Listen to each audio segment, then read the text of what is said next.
Good morning student.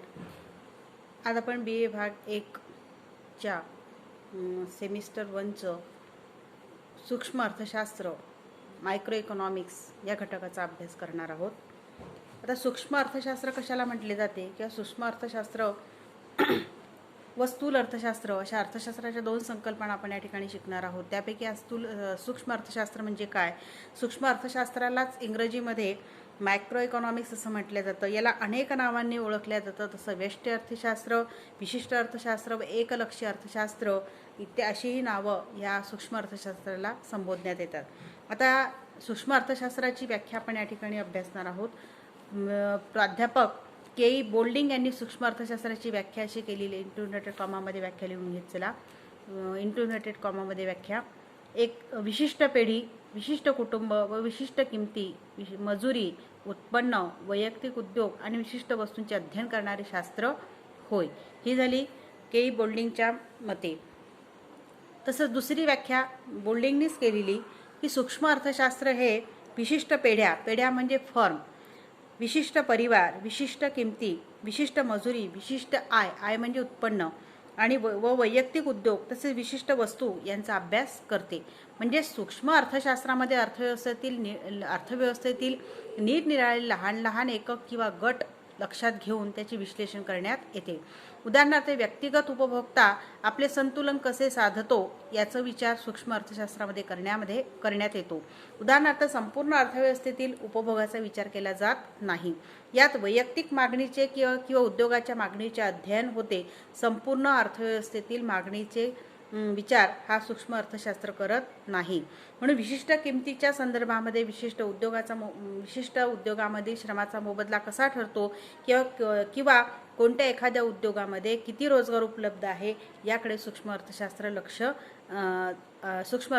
लक्ष देण्यात येते.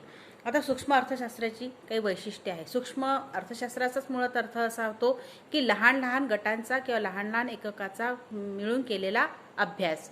तर सूक्ष्म अर्थशास्त्राची वैशिष्ट्ये आपण या ठिकाणी बघणार आहोत की सूक्ष्म अर्थशास्त्र हे एका एककाला इतरांपासून स्वतंत्र समजून त्याचा अभ्यास करते. जसं मागे तुम्हाला सांगितल्याप्रमाणे की आता तुमचा BAचा फर्स्ट इयरचा रिझल्ट किती लागला हा झाला स्थूल विषय, परंतु सूक्ष्म प्रमाणावर जर विचार करायचा असेल तर अर्थशास्त्राचा किती लागला, मराठीचा किती, इतिहासाचा किती, इंग्रजीचा किती, मराठीचा किती, अशा सगळ्या लहान लहान घटकांचा जेव्हा अभ्यास केला जातो तेव्हा त्याला सूक्ष्म पद्धतीने केलेले विश्लेषण असं म्हटलं जातं. म्हणून सूक्ष्म अर्थशास्त्र हे एका एककाला इतरांपासून स्वतंत्र समजून त्याचा अभ्यास करीत असते. किंवा कोणत्याही एककाचा स्वतंत्रपणे अभ्यास करीत असताना त्या एककाचा सर्व दृष्टीने व्यवस्थित अभ्यास करण्यात येतो. किंवा कोणत्याही एककाचा किंवा गटाचा विचार करताना त्याची व्याख्या ही शक्यतो मर्यादित करण्याचा प्रयत्न करण्यात येतो. आणि सूक्ष्म अर्थशास्त्र विशिष्ट एककांचा महत्तमतेच्या संदर्भामध्ये विचार करण्यामध्ये येत असतो. आता सूक्ष्म अर्थशास्त्राची जी मर्यादा आहे ती मर्यादा आपण या ठिकाणी लक्षात घेऊया. पहिला पॉईंट येतो की संपूर्ण अर्थव्यवस्थेची कल्पना येऊ शकत नाही, की प्रत्येक एककाची वैशिष्ट्ये ही वेगवेगळी असतात आणि त्यामुळे एका विशिष्ट एककाच्या बाबतीमध्ये जी गोष्ट लागू होते तीच गोष्ट सर्व एककांच्या बाबतीत लागू होणार, अनुभवास येईल असं म्हणता येणार नाही. उदाहरणार्थ विशिष्ट एककाचा आर्थिकदृष्ट्या विचार केल्याने संपूर्ण समूहाच्या आर्थिक प्रगतीची कल्पना येऊ शकत नाही. उदाहरणार्थ व्यक्तिगत बचत हा सद्गुण ठरतो. म्हणजे व्यक्ती स्वतःसाठी बचत करण्याचा प्रयत्न करते. जे काही उत्पन्न मिळवते त्या उत्पन्नातून काही भाग हा बचत करण्याचा प्रयत्न केला जातो. मग एका व्यक्तीने बचत केली आणि त्या बचतीकडे पाहून सगळ्या व्यक्तींनी किंवा संपूर्ण समूहाने जर बचत करण्याचा प्रयत्न केला तर हा गुण दुर्गुण सुद्धा ठरू शकतो.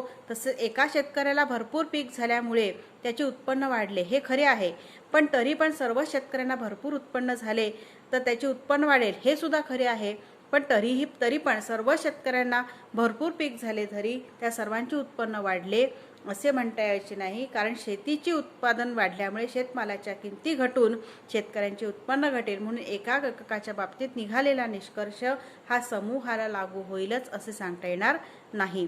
म्हणून या ठिकाणी सूक्ष्म अर्थशास्त्रामध्ये संपूर्ण अर्थव्यवस्थेची कल्पना येऊ शकत नाही. दुसरा पॉईंट येतो की अवास्तविक गृहीते की इतर परिस्थिती समान आहे आपण काल बघितलं मागणीच्या सिद्धांतामध्ये की इतर परिस्थिती स्थिर असेल तरच अर्थशास्त्रामध्ये मागणीचा नियम की अर्थशास्त्राचे नियम हे लागू ठरतात, परंतु इतर परिस्थिती जर बदलली तर त्याचा परिणाम हा मागणीवर होतो, पर्यायाने किमतीवर होतो, उपभोगावर होतो, म्हणजे संपूर्ण अर्थव्यवस्थेत त्याचा परिणाम झाल्याशिवाय राहत नाही. आणि दुसरा पॉईंट होतो की संपूर्ण समूहामध्ये पूर्ण रोजगाराची पातळी असते. आता पूर्ण रोजगार म्हणजे संपूर्ण रोजगार, परंतु आपल्या भारतीय अर्थव्यवस्थेमध्ये पूर्ण रोजगाराची पातळी दिसून येत नाही. जर संपूर्ण रोजगार मिळाला असता तर आपण आज अमेरिकेसारखं विकसित देश म्हणून आपला देश प्रगत झाला असता. म्हणून आपल्या देशामध्ये पूर्ण रोजगाराची पातळी प्रस्थापित होऊ शकत नाही, परंतु ही दोन्ही गृहीतं जी आहेत ती अवास्तविक स्वरूपाची आहे.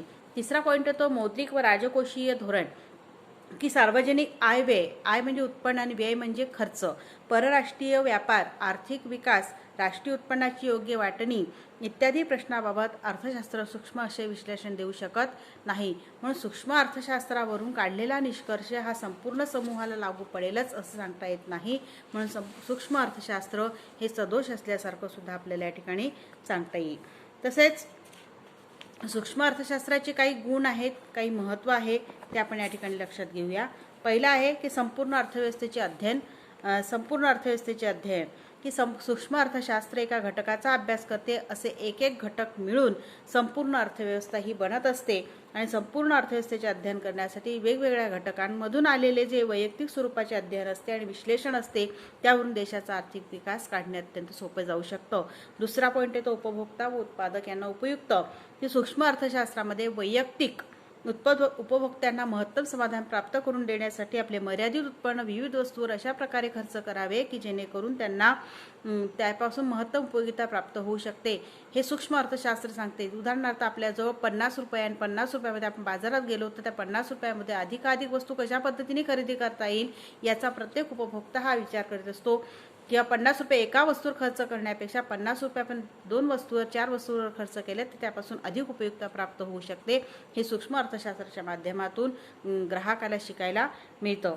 म्हणून तसं उत्पादकांना सुद्धा महत्तम नफा प्राप्त करण्यासाठी उत्पादक घटकाच्या मात्रा किती प्रमाणामध्ये घेण्यात याव्या किंवा किती उपयोगात आणावे, कोणत्या वस्तूचं उत्पादन किती करावं, अर्थव्यवस्थेमध्ये वस्तूच्या किमती कशा ठेवावे, अर्थव्यवस्थेत उत्पादनाला कसे भाव मिळतील याचा सुद्धा निर्णय घेण्यासाठी सूक्ष्म अर्थशास्त्र उत्पादकाच्या दृष्टिकोनातून अत्यंत महत्त्वाचं कार्य करीत असते.